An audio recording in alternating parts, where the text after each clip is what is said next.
하나님의 말씀 나훔서 1장 7절로 11절입니다. 이 나훔은 몇 장 안 되는 짧은 건데 이게 다 심판에 관한 이야기인데 세상에 관한 심판이에요. 하나님의 백성을 대적하고 압박하고 핍박하고 그래서 하나님께 대항하는 세상 반드시 하나님께서 심판하신다 하는 거예요. 그래서 이 나훔 당시에 이 이스라엘이 당대의 강국이었던 아시리아라는 나라에 100년 동안 시달리는 거예요. 아주 지긋지긋하게 시달리는 거죠. 그런데 이 나훔이 하나님이 반드시 아시리아 수도가 니느웨인데 심판하신다 하고 그 심판의 말씀을 전할 때 이 백성들이 이제 위로를 받는데 100년이나 시달렸는데 언제 그 일이 이루어질까 하는 이런 의심도 드는 거예요. 근데 사실 이 나훔은 하나님의 백성을 핍박하고 압박하는 세상에 대한 심판을 얘기를 하는 거예요. 1차적으로는 이스라엘 백성, 당대의 강국이었던 아시리아를 심판하실 것이다 라는 이야기지만 그 아시리아 수도인 니느웨 이것이 세상을 대표하는 것입니다. 말씀이 뜻이 두 가지로 겹쳐서 있는 겁니다. 이게 우리는 이제 그렇게 볼 수 있는 눈을 가지고 있고 나훔 선지자도 그런 거를 느꼈을 거라고 봐요. 오늘 1장 7절로부터 11절 말씀입니다. 여호와는 선하시며 환난 날의 산성이시라. 그는 자기에게 피하는 자들을 아시느니라. 이거는 굉장히 많이 나오는 이야기죠. 끊어서 여호와는 선하시다. 여호와는 선하시다. 이건 구약에서 굉장히 많이 나오는 이야기예요. 우리 신약 성경에서도 이쪽만을 굉장히 얘기했잖아요. 하나님은 사랑이시라. 은혜를 베푸시는 분이요. 자비를 베푸시는 분이요. 오래 참으시는 분이요. 죄도 다 용서하시는 분이라는 것. 그리고 한 번 하신 말씀 절대 불변하지 않는 언약의 하나님이다. 그러니까 선하신 거죠. 그래서 예수님도 선하신 이여 이렇게 불렸을 때 내가 누구에게 선하다 나를 하느냐 선하신 이는 오직 하나님 한 분이시니라 이렇게 말씀하셨단 말이에요. 그 선한 분이 우리가 믿는 백성이 환난을 당할 때 산성 구원자요 산성이요 피난처요 시편에도 굉장히 많은 이야기예요. 우리가 의지할 반석이시라 이 말이에요. 그는 자기에게 피하는 자들 하나님만을 의지하고 나갈 수밖에 없어요. 세상에 소망이 없기 때문에 그분들을 하나님 다 알고 계세요. 이름 하나하나를 다 알고 계세요. 형편도 다 알고 계세요. 그 하나님에 대한 찬양이에요. 이게 얼마나 우리가 안위가 되고 위로가 되는지 몰라요. 앞으로 세상에 심판이 있을 때에도 하나님은 우리의 피난처요 산성이시다 이 말이에요. 그래서 이때 당대 이제 이 이스라엘이 100여 년 동안 시달릴 때 세상 정세는 급변하고 요동치고 있었어요. 그러면서 많은 사고와 재앙이 계속 있고 그런데 오늘날도 마찬가지죠. 국제 정세가 얼마나 변합니까? 제가 또 말씀드리면 우리 한반도에 사는 게 이게 쉬운 삶이 아니죠. 남과 북이 갈려 있죠. 총뿌리를 서로 맞이하고 있으면서 늘 긴장 상태에서 살아오고 있는데 외국 사람들이 보기엔 불안해서 못 살 텐데 우리는 거기에 익숙해져서 사는데 그런 우리도 일말의 불안이 한 가슴 속에 있어 외면하고 사는 거예요. 북한이 언제 무엇을 어떤 행동을 할지도 몰라요. 그런데 미국도 가만히 안 있죠. 핵 개발을 하고 있죠. 밑에서는 일본이 자꾸 군사력을 키워가는데 저 중국도 얼마나 군사력을 키워가요. 그리고 이 압록강 도하훈련도 하고 압록강에다가 다리를 새로 건설하고 러시아도 극동 그 블라디보스톡에다가 핵잠수함을 갖다 놓고 저게 참 우리는 도대체 어떻게 살아야지 무엇을 믿고 의지하고 살겠어요.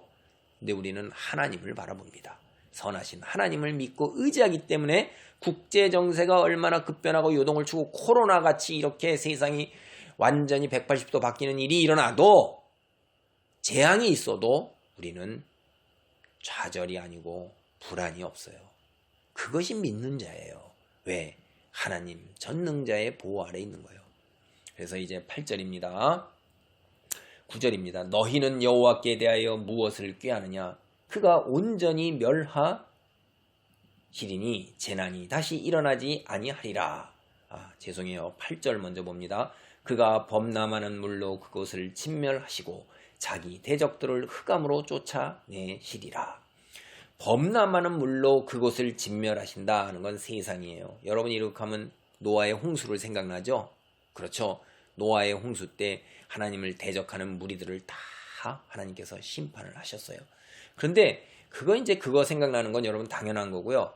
여기 제가 처음 시작할 때 나훔 선지자가 아시리아의 수도 니느웨를 갖다가 하나님 심판하신다. 아시리아를 심판하신다고 그랬죠. 그때 이 니느웨가 대단한 성체예요. 요새화된 곳인데 여기에 기록에 의하면 니느웨가 멸망할 때 이 강변에다 지은 도시가 도시 전체가 물 다 덮여서 진멸되었다. 그런 이야기를 해요. 그리고 원수들을 흑암으로 쫓아내신다. 이거는 죽음에 이르게 하신다. 여러분은 금방 지옥의 심판 생각나시죠? 맞습니다. 멸망이고 사망이에요. 그것이 사무엘상 2장 9절, 욥기 20장 21절, 시편 88편 12절 이런 거 보면 이게 흑암으로 쫓아내는 건 죽음에 이르게 하신다는 거예요. 심판으로. 그래서 이게 완전히 이제 아시리아 세상 다시 일어설 수 없도록 파괴되는 겁니다. 그래서 근데 이들이 여호와께 대하여 무엇을 꾀하느냐 하는 건 이거 한번 보세요. 우선 아시리아부터 살펴보면 이 아시리아의 지배 아래에서 유다가 100여 년의 세월의 엄청난 고통의 세월을 보내는 거예요. 우리 일제강점기 39년 동안 우리 민족이 당한 거 한번 생각해 보세요. 식민지로 100여 년의 세월을 보낸다는 생각을 해보세요. 여러분 각기 식민지 세월을 보낸 사람들은 그 얼마나 고통을 겪었는가 하는 것을 다 알아요. 여기에도 식민지는 아니지만은 그들이 종주국으로 일어서서 악행을 갖다가 얼마나 많이 행했는지 몰라요. 그들의 유다 사람들은 해방과 자유 하나를 언제 올까? 하나님이 언제 우리를 구원하실까? 이런 것이 있는데 이 아시리아가 하나님을 대적하는데 어떻게 하느냐? 그냥 한 게 아니에요. 그들은 여기 보세요. 그들이 뭐예요?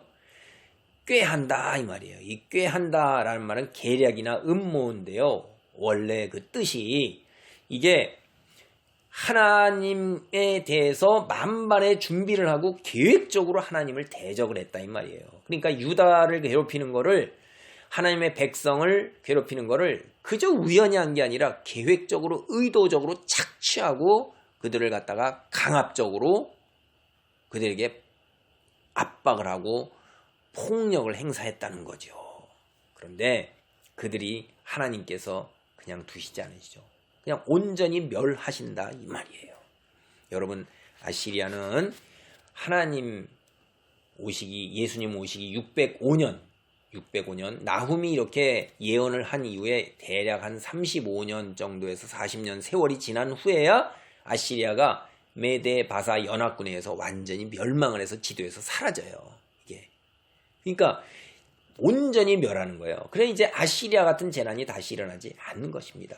그 아시리아 사람들 어때요? 10절 보면 가시덤불같이 엉클어졌고 술을 마신 것 같이 취한 그들은 마른 지푸라기같이 모두 탈 것이거늘. 여러분 가을 들판 이런데 마른 지푸라기가 그냥 널려 있어요. 그리고 옆에 가시덤불 관목숲 같은 게 있어요. 이거 불 한 번 붙으면 어떻게 되죠? 홀라당 타버리잖아요. 그냥 다 타버리는 거예요. 술 취한 사람이 제정신이에요? 무언가 할 수 있어요? 아무것도 못하는 무능력자예요. 정신이 없으니까. 그러니까 그들이 어떻다 이 말이에요. 힘없이 허망하게 그냥 타서 없어지는 잿더미가 되는 그리고 술 취한 사람같이 아무것도 할 수 없는 그 사람이 뭘 하겠어요. 어떤 정상적인 일을 하나도 할 수 없잖아요. 그런 것 같이 허망하고 약하기 짝이 없고 그런 존재밖에 안 된다 이 말이에요. 멸해서 다시 일어나지 못한다 이 말이에요. 그런데 11절입니다. 여호와께 악을 꾀하는 한 사람이 너희 중에 나와서 사악한 것을 권하는도다. 이 당대 나훔이 아시리아에 대한 예언이거든요. 아시리아 왕 중에서 이스라엘 유다 사람들에게 힘들게 했던 악한이 누구냐면 아시리아의 산헤립 왕이에요. 아주 나쁜 사람 중에 나쁜 사람이에요. 노악했어요. 그들이 예루살렘으로도 쳐들어오고 그 산헤립이 하나님을 향한 그 만행, 대적 행위를 성경을 보면 나와요. 하나님의 원수입니다. 하나님의 백성의 원수이기 때문에 하나님의 원수예요. 자기 자신의 욕심을 채우기 위해서 이웃 민족을 까닭 없이 착취하고 전쟁으로 압박하고 생명을 빼앗고 이러는 것이 역사의 주인이신 하나님께 대적하는 행위예요. 그거는 하나님의 공의에 어긋나는 거거든요. 그래서 이제 넓게 봐서 하나님을 대적하는 모든 나라의 지도자, 이게 악한 겁니다. 누구예요? 하나님의 뜻을 떠나서 자기 민족의 이익을 위해서 다른 민족을, 다른 국가를 침략하고 압박하는 것들, 일제시대의 제국주의 같은 이런 것들, 공산주의 국가들 같은 나라들, 하나님이 그대로 두시지 않습니다. 오늘날 공산주의 국가 제대로 남아있는 거 있습니까? 거의 다 사라지잖아요. 그들을 하나님께서 끝까지 내버려 두지 않습니다. 그래서 우리는 하나님 징벌이 반드시 있다. 하나님의 심판이 있다. 여기에서 위로를 받으시고 오늘의 우리의 형편이 어렵다 할지라도 창조해 주신 하나님을 의지하고 믿고 나아가는 가운데 주께서 주신 평안을 누리는, 이게 복된 것이고 이게 믿음의 사람의 자세인 것입니다. 하나님만을 붙들고 기도하는 가운데 미래의 소망을 가지고 사시기 바랍니다. 아멘.